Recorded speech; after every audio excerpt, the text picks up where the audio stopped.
Wow, thank you. Thank you very much. It's a great pleasure to be here. What a crazy time for this country. And so I was thinking about what to talk to you about tonight. I was thinking, there's so much material. It feels sort of like the mosquito in the nudist colony. I'm not sure where to begin.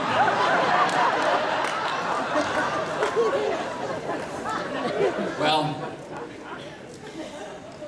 you know, I'll begin, I guess, talking a little bit about my story because I think it reflects the two sides of America that I want to highlight tonight. So I was 17 years old when I first came to America as an exchange student from Mumbai, India. I grew up in a completely different world. And in fact, I remember when I was chosen for this exchange student scholarship to come to America, I went to my grandfather and I said, you know, I'm thinking of going to America. He goes, don't go. I go, why not? He goes, it's too white. This is my grandfather. And of course, he had never been, but he was getting his ideas from the British. And I think he thought it would be difficult for me in America.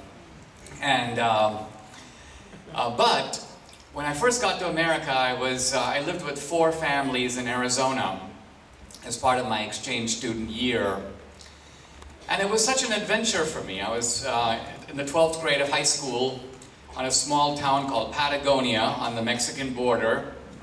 In fact, I remember I'd been in America for just about a month, and my host family that I was staying with go, Dinesh, there's a homecoming dance at your high school. Have you asked someone to go? And I said, oh no, I've only been here a little while, I don't know anyone all that well. He said, oh no, homecoming's a big deal, you really ought to do this. So I went up to this young girl in my class, a blonde as I recall, and I said, hey, would you like to go to the homecoming dance? She goes, yeah, but I gotta ask my parents, I'll tell you tomorrow. So the next day I go up to her and I go, well, what did they say? And she goes, who? I go, well, your parents. She goes, about what? And then as I was kind of trying to digest all this, and then I realized with an incredible shock of horror, I had approached the wrong girl.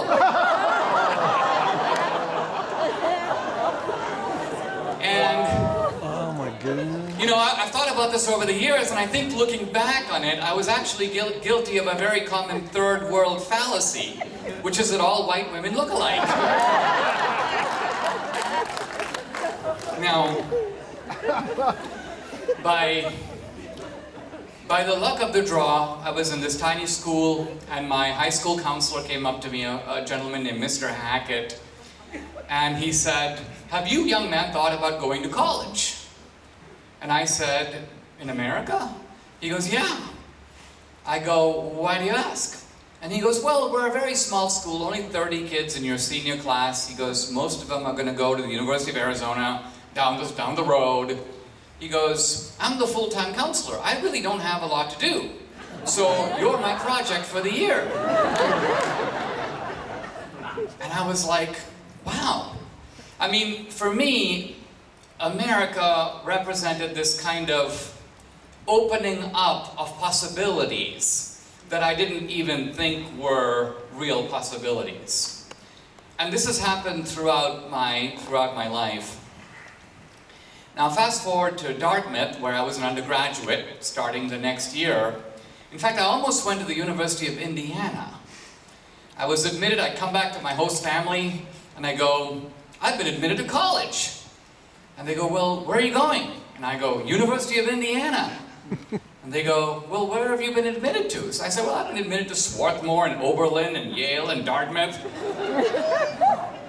And I go, yeah, but I'm going to the University of Indiana. They go, no, you're not. Mr. Hackett is talking you into that because he went there. So this is kind of how I ended up at Dartmouth. My host family took me to the Dartmouth Club meeting in Tucson, the city in Arizona, and I liked those guys, and so that's how I ended up at Dartmouth. I went to the Yale alumni club meeting too, but they were unbelievably pompous. They said things to me like, will you be joining the Whiffenpoofs? And I thought, whatever that is, I don't think I want to be joining them. So, but when I was in college, William F. Buckley came to speak. This was about my sophomore year. And he gave a very, in some ways, relevant talk for today, because he posed a question to us. We were kind of a group of, at that time I joined a little renegade newspaper called the Dartmouth Review. We were sort of Trumpian before Trump.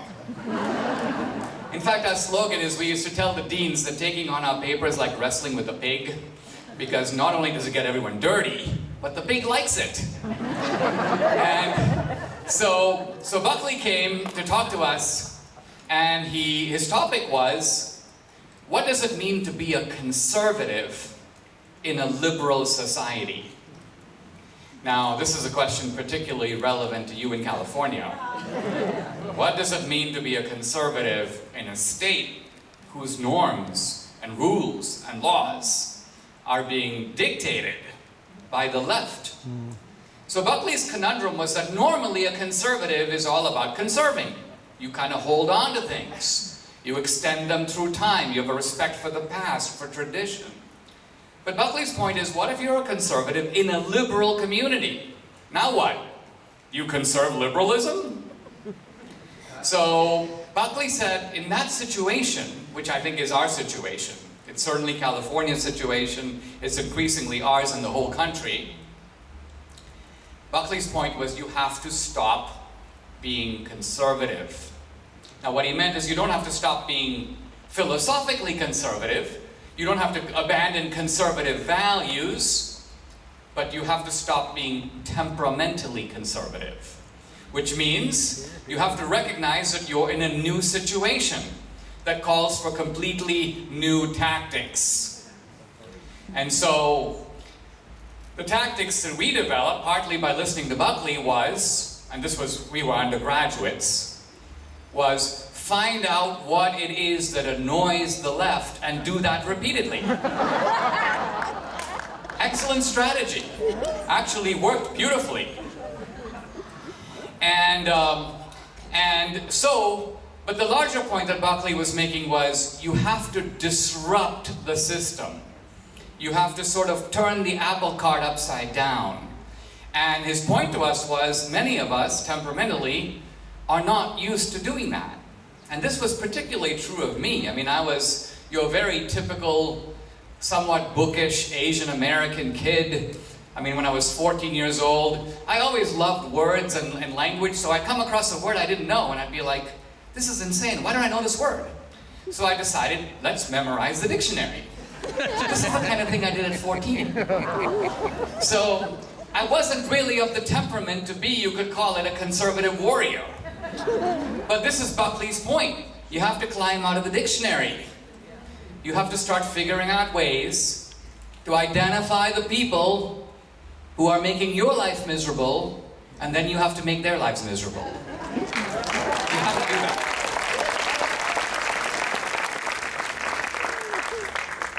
Now, I've totally seen in my life the American dream play out. I mean, it's not for me a dream, it's sort of a concrete reality.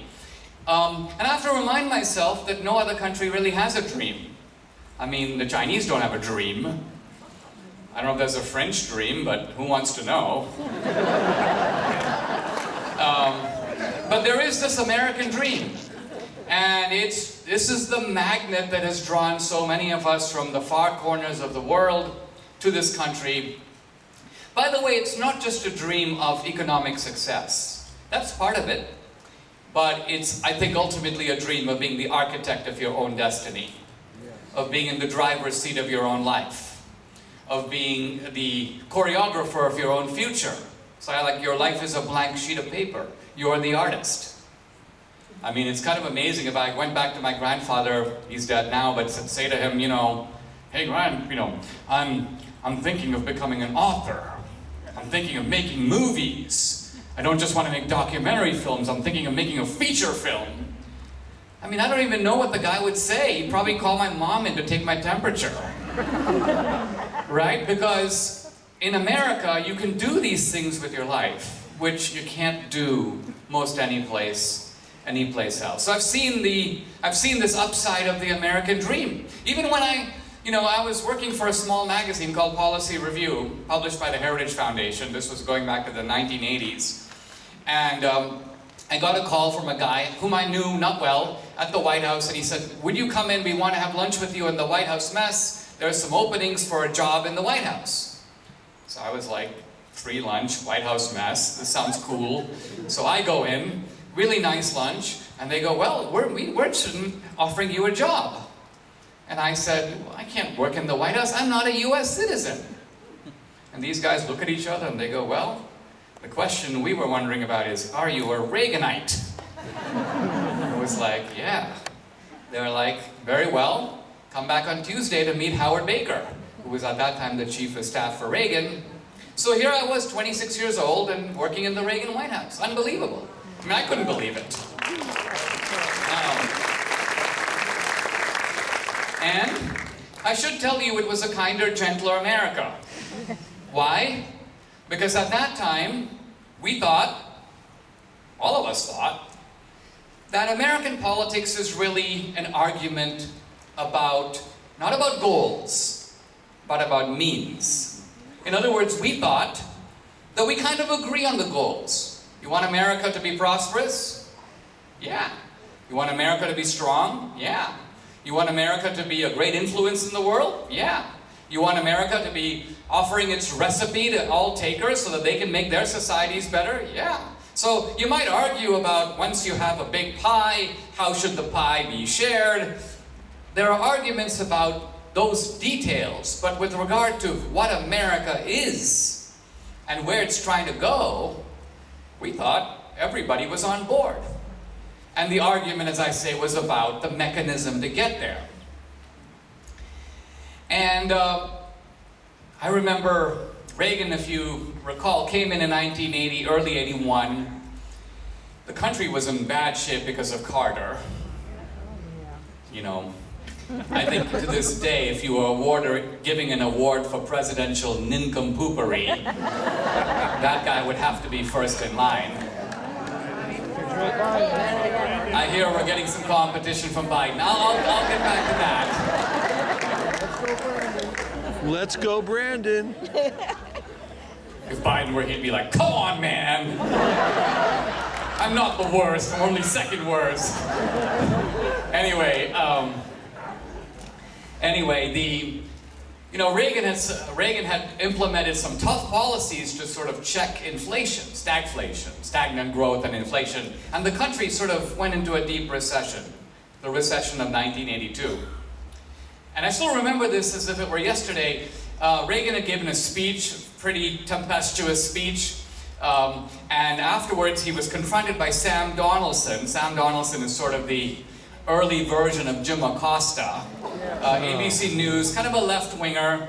He corners Reagan. He goes, "Mr. President, in your speech, you have blamed the Democrats, you have blamed the economists, you have blamed the media. Does any of the blame belong to you?" And Reagan goes, "Well, yes, because for many years I used to be a Democrat." And the reason I mention this is because even Sam was like, "Oh man, you got me." You know, there was a kind of Irish camaraderie between those guys, and it reflected a time when you could have these debates, but you weren't at each other's throats. And I think that the modern Republican Party has come out of that. We have been shaped by the Reagan years, and our psychology comes out of that. And our current dilemma comes out of that. Why? Because we're not living in the Reagan era anymore. And if Reagan were here today, I think he would be a bit of a fish out of water in this roiled environment. Reagan would be out of place. But you know who would be right at home? Abraham Lincoln. Why? Because the water was even more roiled in 1860. Now, the water was roiled in 1860, interestingly enough, not in the same way that it is now. In fact, somebody the other day was saying to me, you know, our levels of disagreement are so great that they are approaching what they were in 1860 leading up to the Civil War. But ironically, in 1860, the disagreement was on one issue alone. Americans were far more united in 1860, except for that one issue. In a famous passage, Abraham Lincoln had come out of the Whig Party. And a Whig who was with him was Alexander Stephens from Georgia, who actually became the Vice President of the Confederacy. And right on the eve of the Civil War, Lincoln and Stephens were communicating. They were buddies on the same side of the aisle. And Lincoln says to Stephens, he goes, "You think slavery is right and ought to be extended. We think it is wrong and ought to be restricted." And then says Lincoln, "And that, I suppose, is the only difference between us." So, interestingly, in 1860, Americans on a wide swath of issues were of one mind. The disagreement now is much bigger. Now, there's a never-Trumper named David French, who recently published an article. Dinesh is completely wrong about this because surveys show that there are wide areas of agreement among Americans. Now, not to go down the never-Trump phenomenon too far here, but the point I want to make is that I think what these guys get wrong, fundamentally, is that the problem we have today is we disagree on goals. We don't just disagree on means, we disagree on what direction to take the country in. It's kind of like, we want to go to Florida, and they want to go to Maine. So we're pulling in opposite directions. It's not a disagreement about means, but about ends. And so every victory for them is a crushing defeat for us. And vice versa. And they don't like us. And we're not too excited about them either. And we have to raise the question, do we want to live in their America? No. This is, I think, the heart of the issue.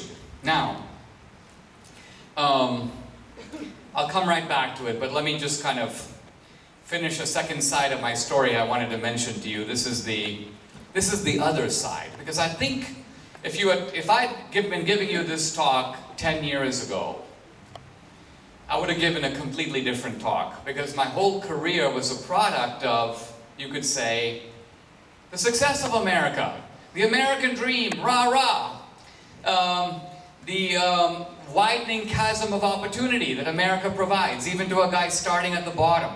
And I've got this friend from Mumbai, India. He's been trying to emigrate to America. I should just tell him to come to the Rio Grande and practice his backstroke. But he's, instead he stands outside the consulate. He's been doing this for like years. So finally I said to him, I go, "Why are you so eager to come to America?" He goes, "Dinesh, I really want to come to a country where the poor people are fat." So this was kind of my idea of America. It was an idea of abundance.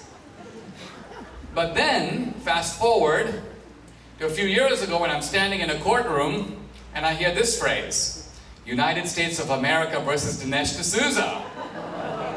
This is not good. No immigrant wants to hear this phrase. And little did I know that I was walking into a case that would become a sort of a preview of all these things that would happen later to Michael Flynn, Papadopoulos, Carter Page, Trump himself. I didn't know that. So I just kind of, this college friend of mine is running for office, and she's like, "Can you help me?" I'm like flying around the country because I did this movie on Obama. So I'm promoting my movie, and my friend Wendy Long, she's like, "Oh, Dinesh, can you serve on my finance committee?" I feel bad. I'm like, "I don't think I can." "Hey, Dinesh, can you come to Scarsdale? I'm having dinner with these Indian doctors. I'm trying to raise some money. You're Indian, they're Indian." I'm like, "Yeah, I know, but I'm in Dallas." So I felt really bad. So I'd already given her $10,000, which is the campaign max. So I told two of my friends, hey, do you like Wendy Long? Give her $10,000, I'll reimburse you. This was my heinous crime. I exceeded the campaign finance laws by $20,000. I mean, let's compare this to like Mark Zuckerberg putting in like $300 million. Be that as it may. Did I break the law? Yeah, I did. And obviously I thought I should get the same penalty as anybody else who did the same thing. But here I am sitting across from these lawyers who represent the Southern District of New York. By the way, this is the group going after Trump. And like stooges for Eric Holder. Now interestingly, Holder's not present. His front man is actually this Indian guy. Preet Bharara. I call him Indian head waiter. Because I think if he lived in India, he'd be like an excellent head waiter. But anyway, this guy, Preet Bharara, you know, these guys are like, I'm like, so what's the norm for people who exceed the campaign finance law? First time offense, no corruption, no kickbacks, no quid pro quo, nothing like that even alleged. I didn't even tell the candidate I'm doing it. And they go, well, we don't care about any of that. We're gonna get you on bank fraud. I said, bank fraud? They go, yeah, because you took your money out of your bank account. I was like, oh. And they're like, we're gonna get you on mail fraud. I'm like, mail fraud? They go, yeah, because you put your check in the mail. And so I turned to my lawyer. And unlike these January 6th defendants, I had a good lawyer, and I go, what's going on here? He goes, Dinesh, he goes, I don't get it. He goes, they are taking the same laws that were passed to go after ISIS and the mafia, and they're using those to go after you. So then I realized that my civics book idea of America needed some new footnotes. And it's Obama's America. And see, in a way, I got to admit, I'm supposed to be a smart guy, but I was super dumb. Because I just made this movie about Obama. And I knew the guy was a vindictive narcissist. Everybody knows that. But I knew it close up because I went to Hawaii, I went to Indonesia, I went to Kenya. In fact, this was my real offense. I got into Obama's world, and therefore I got into his head. I went up to Obama's family homestead and I wanted to interview his grandmother. He has, by the way, 5 grandmothers because his grandfather was a polygamist. But anyway, 4 are dead, 1 was still alive, so I wanted to interview her. So she goes, listen, I'll be happy to grant you an interview, but as a price of the interview, you have to give me a goat. And so in the movie, Obama's America, you see me going to the interview dragging a goat. And then in Nairobi, I found Obama's half-brother, George Obama, and this was actually beautiful because Obama had been going around saying, we are our brother's keeper. So here I am sitting in this muck written as like Slumdog Millionaire, you know, with Obama's brother, and I'm like, Obama says that we are our brother's keeper. Has he been your keeper? And this guy's like, he's never lifted a finger to help me. So what really got Obama was exposing his hypocrisy from the inside.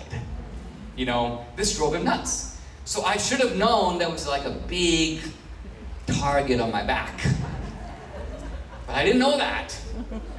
And so here I am, you know, locked up in this confinement center with all these seasoned criminals. I mean, in some ways it was, looking back on it, it's very interesting how things that seem really difficult when you go through them become highly amusing in retrospect. Now I feel like I was an anthropologist, like dropped into Papua New Guinea. Like an environment I would never otherwise encounter, you know? And so I can sort of observe the natives, you know?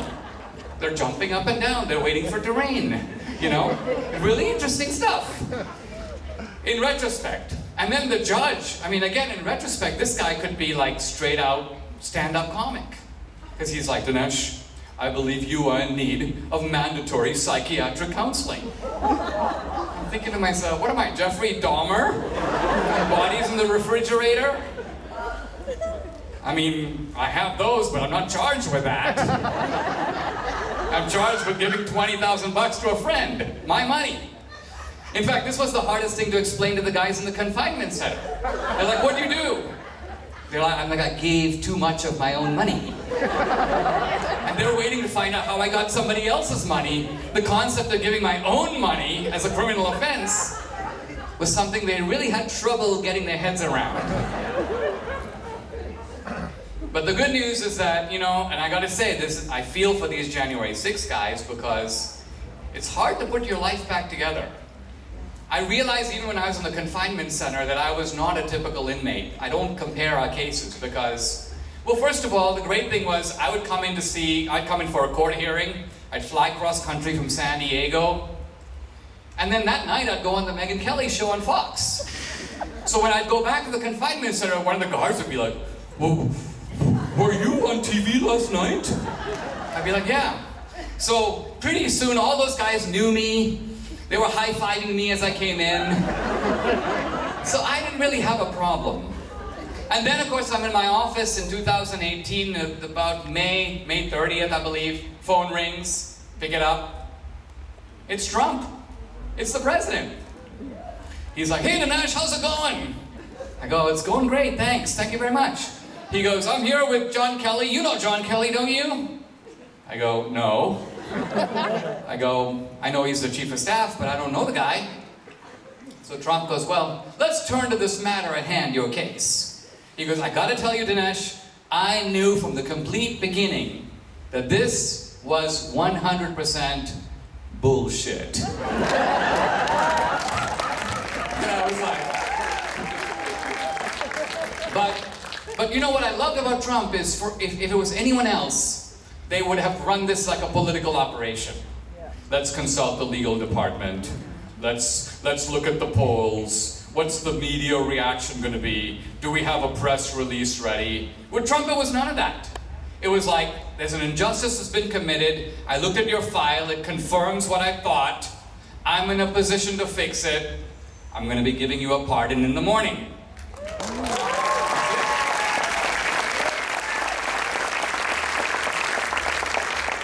And the cool thing, in a conversation like this, the cool thing is also what never gets said.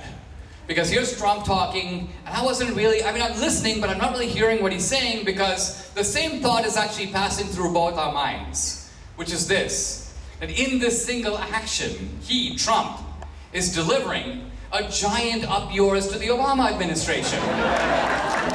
He knew it. I knew it. So it totally wiped my slate clean. But why am I telling you all this? Because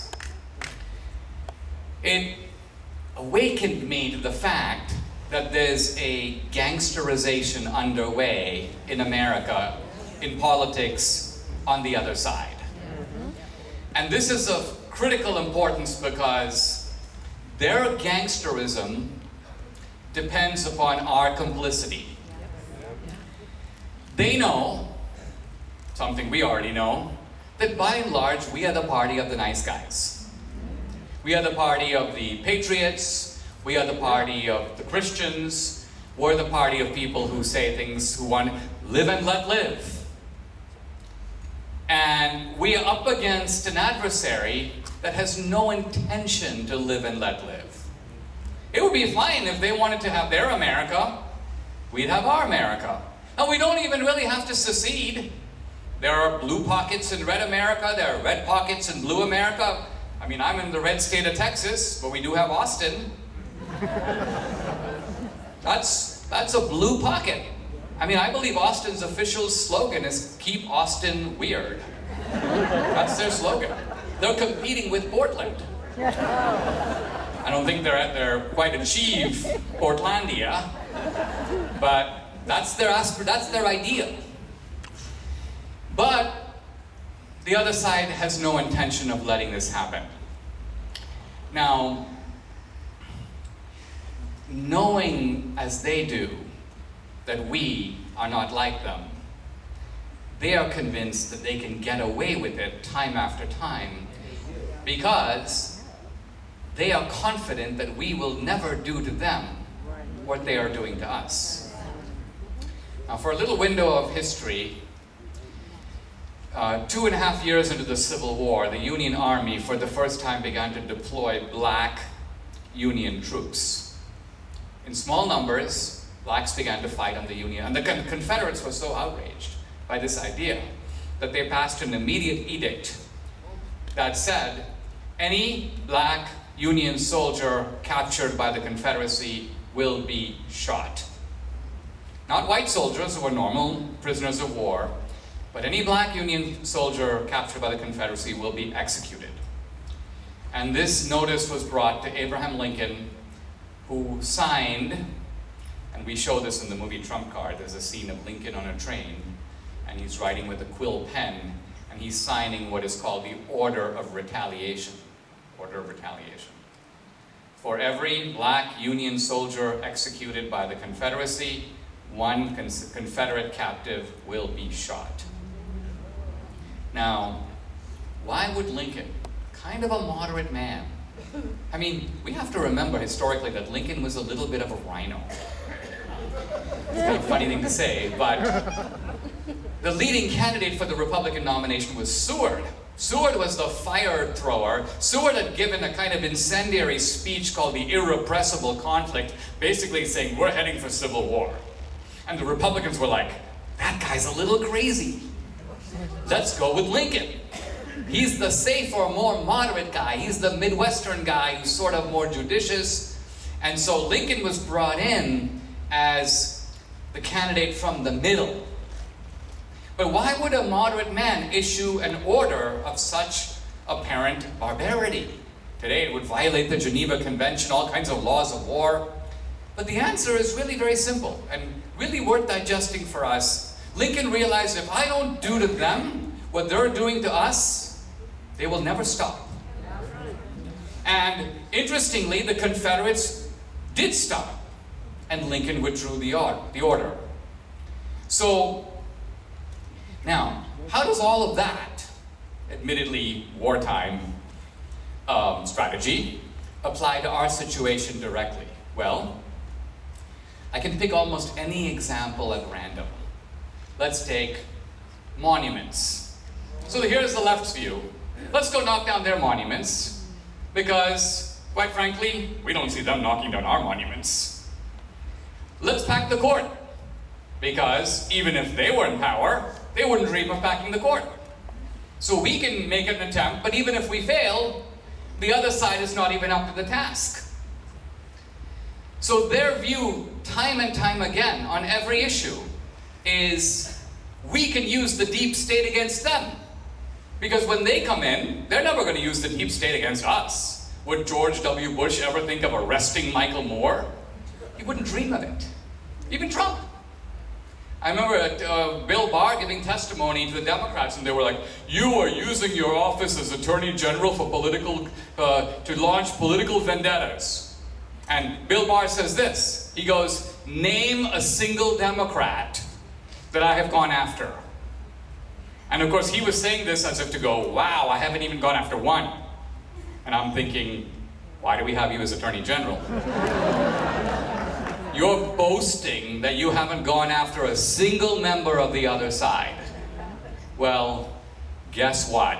That's why we've got Merrick Garland doing what he's doing now. He doesn't think we would ever dream of doing that to them.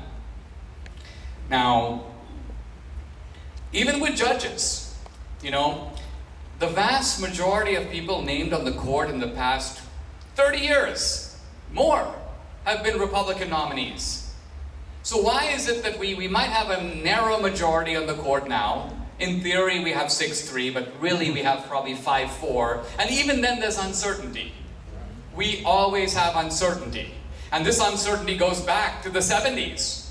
John Paul Stevens, Sandra Day O'Connor, Justice Souter, Anthony Kennedy. How's Anthony Kennedy feeling today? Oh wow, we got Kennedy. Whoops, we lost Roberts. This is our predicament. Why? Because when we approach the court, we have all these extraneous criteria.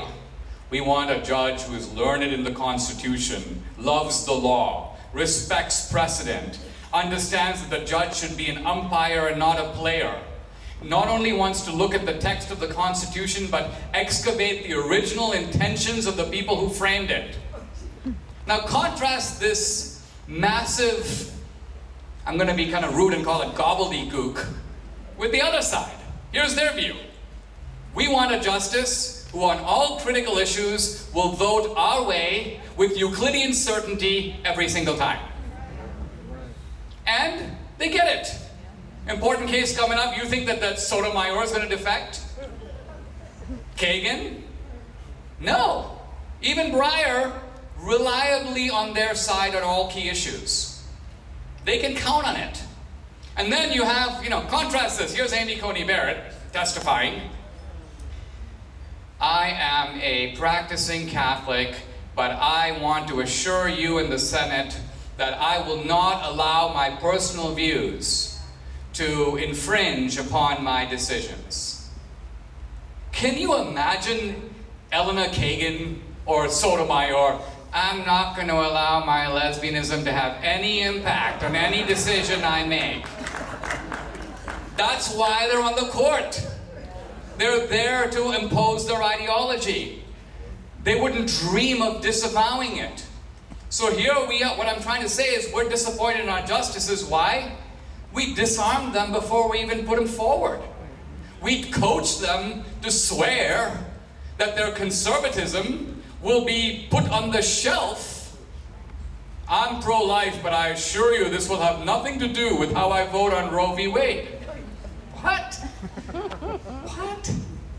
So what I'm getting at is our side is like playing by the Marquis of Queensberry rules. We're relying on the other side to play by the rules of the game. They don't care about those rules. This is the big change. We've gone from the nincompoopery of Carter to the gangsterism of Obama and Hillary and now Biden. I realize with Biden, the nincompooperi has to come back up again because you've got a guy in the canoe who's clearly not manning the oars. That's kind of obvious. But I don't think that's a good explanation of the huge disaster. Take Afghanistan. Okay. Let's just say that Biden doesn't even know where he is. Let's just say he doesn't even know his middle name. Let's say he doesn't know what's going on in Afghanistan. Let's say he's never heard of it. Right? Nevertheless, you have a national security advisor, Jake Sullivan. You have a Secretary of State, Blinken. You've got an entire military establishment. We all know that in some senses you've got ventriloquists who are operating through Biden. In fact, if I'm not mistaken, the head ventriloquist lives in Kalorama in Washington, D.C., and has the initials B.O. And what I mean is his guys are all around Biden. They're the ones making these decisions. So Biden's nincompooperi is almost misleading because we think, poor guy, why is Jill Biden subjecting him to all this? When in fact, he is the willing accomplice of some very malevolent people who have a very malevolent agenda. And these people,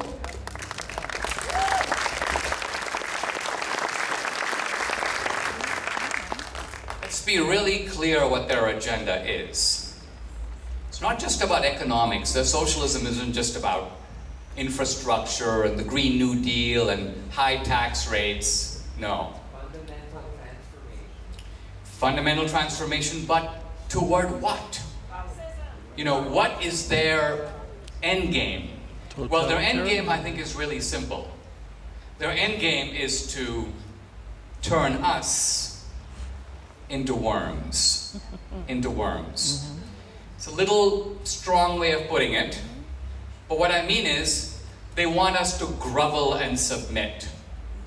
And they're using all the instruments and levers, not just of government, but of culture. It's been part of our great abrogation to allow these institutions to slip away to the left to such a degree. And their aggression has no limits. I mean, if I were them, I would think, okay, you know what? I've got all the big megaphones. I've got the media. I've got academia. I've got not just Hollywood, I have the music industry, the comedians, I've got the entertainment world. I've got all that. I should be content. But no, they want the NFL. They want every sports team. They want country music. They want the military. They want the cops. They want everybody to do their bidding. And their bidding means using their power to shut us up and shut us down.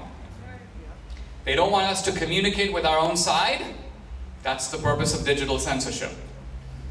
It's not because we can't speak. We can't organize our own team because they're blocking us using their platforms. This is a very serious matter. They are using their prosecutorial power to go after our guys, knowing that the Republican leadership is going to let it happen. Why? Because they're scared. They're too scared to stand up, and so we are leaving our own troops on the ground. I mean, forget about Afghanistan. We're leaving our own troops on the ground here.